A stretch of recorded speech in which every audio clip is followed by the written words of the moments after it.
juuni on käes, mis tähendab seda, et ülehomme on 31. august. Umbes selle tempoga. Tere, see on väga armas.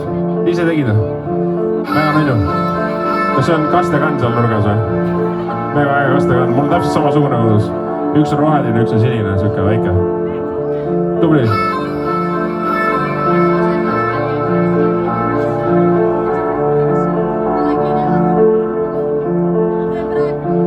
Sain su sõnumi kätte, aitäh mees, kuid mitte läbi sinu.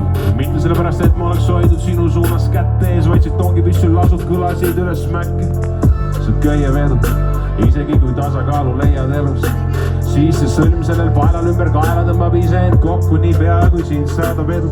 Siis saadavad ka kriitikute süüdes märjad huuled, isegi kui töötad Lasnamäelt, et lauluväljakule sul on elu parim hoog sees, su parim sõber oodes, kui pruudiga Bahamadel käisime soolvees, vees soolases, loen lehes kollases.